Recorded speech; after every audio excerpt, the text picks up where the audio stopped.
بہرحال قرآن میں عرض یہ کر رہا تھا،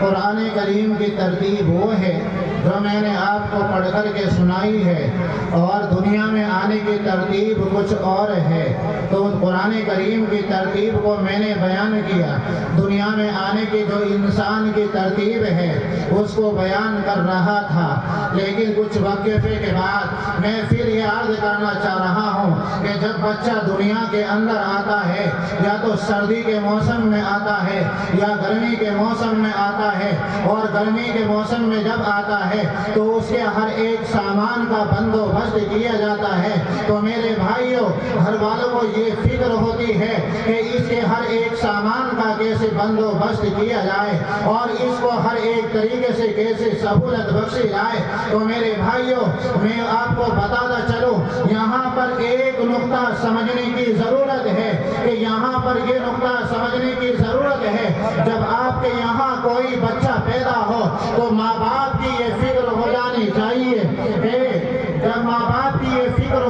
چاہیے کہ سب سے پہلے اگر ہمارے یہاں بچہ پیدا ہوگا تو ہم اس کو قرآن کریم کی تعلیم حاصل کرنے کے لیے مکتب کے اندر بھیجیں گے یا مدرسے کے اندر بھیجیں گے۔ تو میرے بھائیوں، قرآن کریم نے قرآن کریم کی تعلیم کو جو بیان فرمایا وہ سب سے پہلے بیان فرمایا، اور دنیا میں آنے کی جو ترتیب ہے اس کے بعد اس کو بیان فرمایا، جو انسان کی قوت گویائی ہے اس کو بعد میں بیان فرمایا۔ تو میرے بھائیوں، جب انسان دنیا کے اندر آئے گا، جو اس کے وارثین ہیں، جو اس کے ذمہ دار ہیں، جو اس کے ورثہ ہیں، ان کی سب سے بڑی پہلی فکر یہ ہونی چاہیے کہ جب یہ ہمارا بچہ بولنا سیکھ جائے گا، جب ہمارا بچہ چلنا سیکھ جائے گا تو ہم اس کو قرآن کریم کی تعلیم حاصل کرنے کے لیے ہم مدرسے کے اندر بھیجیں گے۔ تو میرے بھائیوں، اسی کے اوپر مجھے ایک واقعہ یاد آتا ہے کہ میرے بھائیوں، ایک مرتبہ ایسا ہوا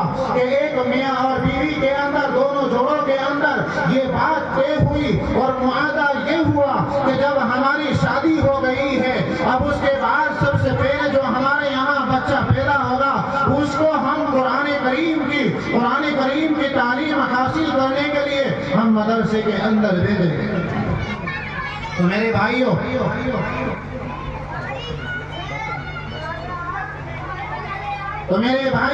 پھر ہوتا یہ ہے کہ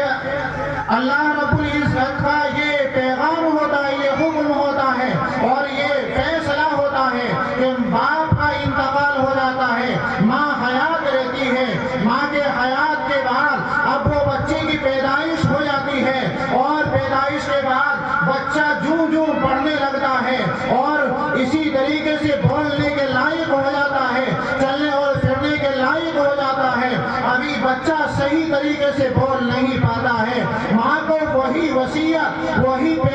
وصیت وہی معاہدہ یاد رہتا ہے، اور یاد رہنے کے بعد اس بچے کا ہاتھ پکڑ کر کے مکتب کے اندر لے جاتی ہے کہ استاد محترم قاری صاحب یا حافظ صاحب ہمارے بچے کو پڑھائیے، ہمیں اس بچے کو قرآن کریم پڑھانا ہے۔ تو میرے بھائیوں، جو وہاں پر پڑھانے والے جو استاد ہیں وہ کہتے ہیں کہ جی بٹھائیے، بٹھانے کے بعد والدہ اپنے گھر کی طرف رخصت ہو جاتی ہے اور چلی جاتی ہے۔ جانے کے بعد استاد محترم اپنے مشفقانہ انداز میں اس بچے کو بلاتے ہیں کہ بیٹا ادھر آؤ، بیٹا ادھر آؤ۔ وہ بچہ آتا ہے، آنے کے بعد کہتے ہیں استاد محترم بیٹا پڑھنا اعوذ باللہ من الشیطان الرجیم۔ وہ بچہ اپنی تتلاہٹ والی زبان سے اعوذ باللہ من الشیطان الرجیم اس طرح الفاظ اٹک اٹک کر کے پڑھتا ہے اور ٹکڑوں ٹکڑوں میں وہ پڑھتا ہے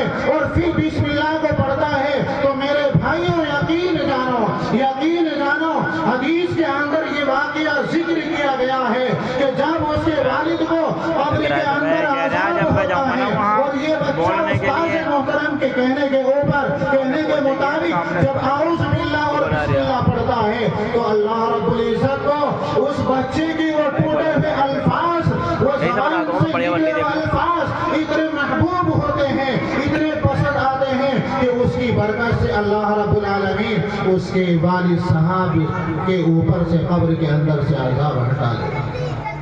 یہ برکت ہے میرے بھائی، یہ برکت ہے۔ تو انشاءاللہ آج سے ہم یہ عہد کریں گے کہ اپنے بچوں کو قرآن کریم کی تعلیم سکھائیں گے، اپنے بچوں کو اپنی مسجد کے اندر قرآن کریم کی تعلیم سیکھنے کے لیے بھیجیں گے انشاءاللہ، اور وقت کی بھی پابندی کریں گے۔ اللہ رب العزت مجھے بھی اور آپ کو بھی عمل کرنے کی توفیق عطا فرما دے۔